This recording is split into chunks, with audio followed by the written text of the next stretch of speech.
अस्सलामुअलैकुम दोस्तों, मैं हूं असलम आलम और आप देख रहे हैं गल्फ़ एक्सपर्ट।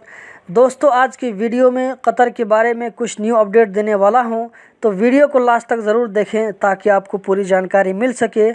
और कतर के बारे में इसी तरह की वीडियो देखते रहने के लिए चैनल को सब्सक्राइब कर लें। तो दोस्तों, हम चलते हैं वीडियो की जानिब और देखते हैं यहाँ पर सबसे पहला अपडेट क्या आ रहा है। तो यहाँ पर जो सबसे पहला अपडेट है वो है रेड क्रेसेंट की तरफ से अलवक्रा बस स्टॉप प्रोजेक्ट में 500 हाइजीन बैग वर्करों के दरमियान डिस्ट्रीब्यूट किया गया। यहाँ पर जो दूसरा अपडेट है वो है औकाफ की तरफ से। कतर में औकाफ ने 12 जुलाई से अजान और इकामत के दरमियान जो टाइम टेबल था इसमें चेंज कर दिया है। अजान होने के 20 मिनट बाद नमाज खड़ी हो जाएगी, जबकि मगरिब के टाइम में अजान के 10 मिनट के बाद नमाज खड़ी होगी। स्पेन ने भी कतर को ग्रीन लिस्ट में रखा है। कतर से स्पेन जाने वालों के लिए वैक्सीनेशन की सर्टिफिकेट और पीसीआर टेस्ट माफ़ है। कतर में 12 जुलाई को 368 लोगों के खिलाफ कानूनी कार्रवाई की गई। इन लोगों ने कतर में कोरोना के ख़िलाफ़ जो रूल है इसकी खिलाफ वर्जी की थी, जिनमें से 316 लोगों ने मास्क के रूल को वायलेट किया था। इनके खिलाफ कानूनी कार्रवाई की गई है। 12 जुलाई से कतर आने वाले तमाम लोगों को एहतराज प्लेटफार्म पर अपना ट्रैवल इन्फॉर्मेशन रजिस्टर करना ज़रूरी है। गवर्नमेंट कम्युनिकेशन ऑफिस ने इसके बारे में कुछ डिटेल जारी किए हैं। वो इस तरह हैं: www.ehtiraz.gov.qa वेबसाइट ओपन करके सबसे पहले इस पर अकाउंट बनाना पड़ता है। दूसरे स्टेप में पर्सनल डाटा ऐड करना पड़ता है, जिसमें आईडी नंबर, पासपोर्ट नंबर या वीज़ा नंबर ऐड करना पड़ता है।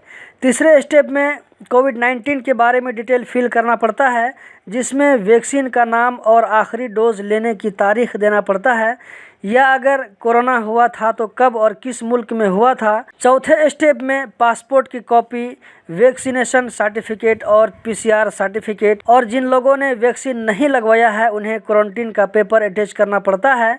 पाँचवें स्टेप में ये सारी चीज़ें सबमिट करने के बाद इसके स्टेटस को चेक कर सकते हैं।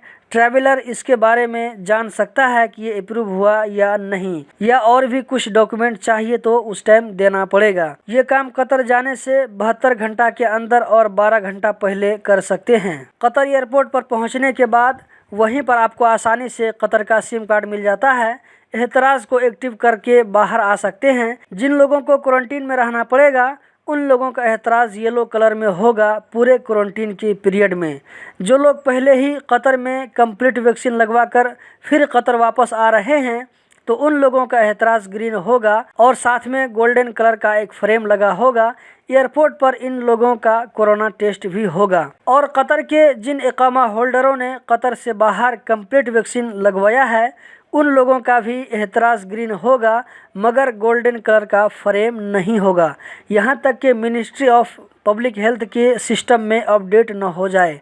इसी तरह वीज़ा होल्डर जो बाहर से वैक्सीन लगवा कर कतर आएंगे तो उन लोगों का भी एहतराज ग्रीन होगा, लेकिन गोल्डन कलर का फ्रेम नहीं होगा, यहाँ तक कि मिनिस्ट्री ऑफ पब्लिक हेल्थ के सिस्टम में अपडेट न हो जाए, उसके बाद फ्रेम मिल सकता है। कतर में 12 जुलाई को 146 कोरोना के नए केस रजिस्टर्ड हुए, 86 लोकल जबकि 60 बाहर से आने वालों में। इसी तरह पिछले 24 घंटों में 105 लोग इससे रिकवर हो गए। कतर में भी तक टोटल 34,08,423 कोविड-19 की वैक्सीन का कम से कम एक डोज लोगों को मिल चुका है। इस तरह 78% एलिजिबल लोगों को वैक्सीन का कम से कम एक डोज मिल चुका है। तो दोस्तों, यही थी आज की वीडियो। कतर के बारे में इसी तरह की वीडियो देखते रहने के लिए चैनल को सब्सक्राइब करें, वीडियो को लाइक करें। बहुत बहुत शुक्रिया।